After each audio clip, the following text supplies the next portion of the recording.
మెదక్ జిల్లా సర్పంచుల ఫోరం ఉపాధ్యక్షునిగా చంద్రం కృష్ణగౌడ్ మెదక్ లో నిర్వహించిన సమావేశంలో ఏకగ్రీవంగా ఎన్నుకున్నారు. సోమవారం మెదక్ జిల్లా కేంద్రంలోని శ్రీ వెంకటేశ్వర ఫంక్షన్ హాల్లో జిల్లా సర్పంచుల సంఘం సమావేశాన్ని నిర్వహించారు. ఈ సమావేశంలో జిల్లా సర్పంచుల ఫోరం కార్యవర్గాన్ని ఎన్నుకున్నారు. జిల్లా సర్పంచుల ఫోరం ఉపాధ్యక్షునిగా కోడిపల్లి సర్పంచ్, మండల సర్పంచుల ఫోరం అధ్యక్షులుగా చంద్రం కృష్ణగౌడ్ ను ఏకగ్రీవంగా ఎన్నుకున్నారు. తమపై నమ్మకంతో మెదక్ జిల్లా సర్పంచుల ఫోరం ఉపాధ్యక్షునిగా ఎన్నుకున్నందుకు పేరు పేరున అందరికీ కృతజ్ఞతలు తెలిపారు. తన సాయశక్తుల పార్టీ బలోపేతానికి కృషి చేస్తానన్నారు. జిల్లా సర్పంచులకు అందుబాటులో ఉంటూ వారి సమస్యలను పరిష్కరిస్తారని హామీ ఇచ్చారు. ముఖ్యమంత్రి రేవంత్ రెడ్డి సారథ్యంలో అభివృద్ధి పథంలో దూసుకుపోతున్నామని, ప్రజల అభివృద్ధి కోసం ప్రవేశపెట్టే సంక్షేమ పథకాలను ప్రతి గడప గడపకు చేరవేసే కాంగ్రెస్ ప్రభుత్వ లక్ష్యాన్ని నెరవేరుస్తామన్నారు. ఈ కార్యక్రమంలో డీసీసీ అధ్యక్షులు ఆంజనేయులు గౌడ్, జిల్లా గ్రంథాలయ సంస్థ చైర్పర్సన్ చిలుముల సుహాసిని రెడ్డి, జిల్లా సర్పంచుల ఫోరం అధ్యక్షులు గోపాల్ రెడ్డి, నాయకులు, కార్యకర్తలు, ఆయా గ్రామాల సర్పంచులు పాల్గొన్నారు. కృష్ణగౌడ్ గారు కూడా ఉపాధ్యక్షులుగా అడిగినారు. అలాగే ఇప్పుడే నర్సాపూర్ కాన్ఫరెన్స్ నుంచి విచ్చేసిన కోటారం సర్పంచ్, మనోరాబాద్ మండల సర్పంచ్ పుట్ట మహేందర్ గారికి కూడా జిల్లా కమిటీలో కావాలని అడిగిందండి. మహేందర్ గారు ముఖ్యంగా గమనించాలి, నేను గత 7 సంవత్సరాలుగా జిల్లా సర్పంచ్ల ఫోరం అధ్యక్షులుగా పనిచేయడం జరిగింది. ప్రతి ఒక్క జిల్లా సర్పంచ్కి తెలుసు మేము ఏ విధంగా అందుబాటులో ఉంటామనేది. ఈరోజు సంఘం అనేది ఒక క్రమశిక్షణలో ముందుకెళ్ళాలి. ఎందుకంటే ఆవుల గోపాల్ రెడ్డి గారు నిన్న మొన్నటి వరకు ఒక ఎంపీగా పనిచేసే అనుభవం ఉన్నది, పిఎస్సిఏ చైర్మన్ గా చేసే అనుభవం ఉన్నది. రాష్ట్రంలోనే మన ముఖ్యమంత్రి గారికి రేవంత్ రెడ్డి గారికి పాదయాత్రలో కానీ జోడో యాత్రలో కానీ అనునిత్యం కాంగ్రెస్ పార్టీకి ప్రజలకు అందుబాటులో ఉండి ఇన్ని సంవత్సరాలుగా మన రేవంత్ అన్న గారికి, మన మైనంపల్లి ఫ్యామిలీకి మెదక్ జిల్లాలో ఎంతో తోడుబాటుగా ఉండే వ్యక్తి మన గోపాల్ రెడ్డి అన్న గారు. నిజంగా నేను గొప్పగా ఫీల్ అవుతున్నాను, ఎందుకంటే ఒక మంచి వ్యక్తికి తెలంగాణ రాష్ట్ర సర్పంచుల సంఘం ఆధ్వర్యంలో మెదక్ జిల్లా సర్పంచుల సమ్మేళన కార్యక్రమానికి ముఖ్య అతిథులుగా చేసిన మన పెద్దలు, పేద బడుగు బలైన వర్గాల ఆశాజ్యోతి మైనంపల్లి హనుమంతన్న గారికి, అదేవిధంగా మెదక్ జిల్లా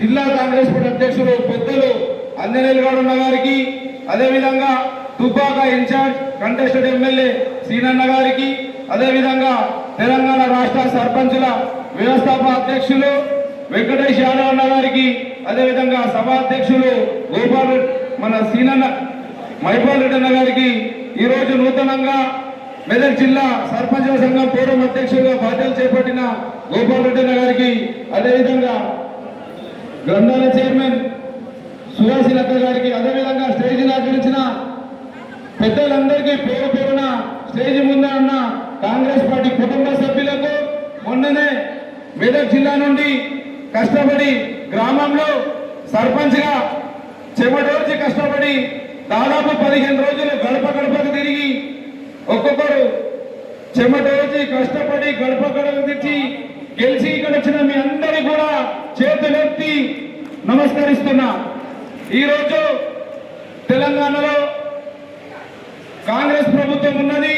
మన ప్రియతమ ముఖ్యమంత్రి వర్యులు రేవంత్ అన్న గారు, అదేవిధంగా ఉప ముఖ్యమంత్రి బట్టి విక్రమార్క సార్ గారు, అదేవిధంగా మంత్రి మండలి పిసిసి అధ్యక్షులు అందరూ కూడా నిర్ణయించి ప్రతి గ్రామానికి 5 నుంచి 10 లక్షల నిధులు వెంబడే అందిస్తున్నందుకు కూడా మన తెలంగాణ ముఖ్యమంత్రి రేవంత్ అన్న గారికి, మంత్రి మండలందరూ కూడా చేతులెత్తి శిరస్సు నుంచి నమస్కరిస్తున్నాం. మనమందరూ కూడా కష్టపడ్డాం. వివిధ గ్రామాలలో సర్పంచులం ప్రతి ఇంటికి గడప తట్టి గ్రామంలో ఉన్న సమస్యలన్నీ కూడా ప్రతి గల్లీలో ప్రజలకు వివరించి వాళ్ళందరూ కూడా ప్రతి సమస్య నెరవేరుస్తామని చెప్పి మనం వాగ్దానం చేసి ఆ నమ్మకంతో మన ఓటేసి గెలిపించిన గ్రామ ప్రజలకు 5 సంవత్సరాలు వెన్నంటా ఉండి వాళ్ళ కష్ట సుఖాలలో భుజం తట్టి ఒకరికొకరు చేదోడుగా వాదోడుగా ఉండి గ్రామాన్ని అన్ని విధాలుగా అభివృద్ధి చేసుకునే బాధ్యత మన గ్రామ ప్రజలు అప్పచెప్పారు. కాబట్టి ఆ బాధ్యతను గౌరవంగా సక్రమంగా ఇచ్చిన 5 సంవత్సరాల సకాలంలో ఒక్కొక్కటిగా నెరవేర్చుకుంటూ మన లోకల్లో ఎమ్మెల్యే గారు ఉంటారు, రాబోయే స్థానిక ఎలక్షన్లు కూడా రాబోతున్నాయి, ఎంపీ గారు ఉంటారు, జడ్పీటీసీ గారు ఉంటారు, ఎమ్మెల్సీ గారు ఉంటారు. వాళ్ళ దగ్గరికి వెళ్ళి ప్రతి సమస్యను వివరించి ఒక్కొక్కరి దగ్గరికి నుంచి ఒక్కొక్క ఫండ్ తీసుకొచ్చి ఇచ్చిన వాగ్దానాలన్నీ కూడా మనం నెరవేర్చే బాధ్యత మనందరిపైన ఉంది. కాబట్టి నాకు ఈ అవకాశం ఇచ్చినందుకు కూడా ప్రతి ఒక్కరు కూడా పేరు పేరున హృదయపూర్వక ధన్యవాదాలు తెలియజేస్తున్నాం. అదేవిధంగా ఇక్కడికి ఇచ్చిన print media and electronic media ప్రతి ఒక్కరు కూడా నమస్కారాలు తెలియజేస్తున్నాం. మాట్లాడేది చాలా ఉంది, టైం అయిపోతుంది, పెద్దలు ఇంకా చాలా మంది మాట్లాడేసింది కాబట్టి ఇంతటితో నా ఉపన్యాసాన్ని ముగించుకుంటున్నా.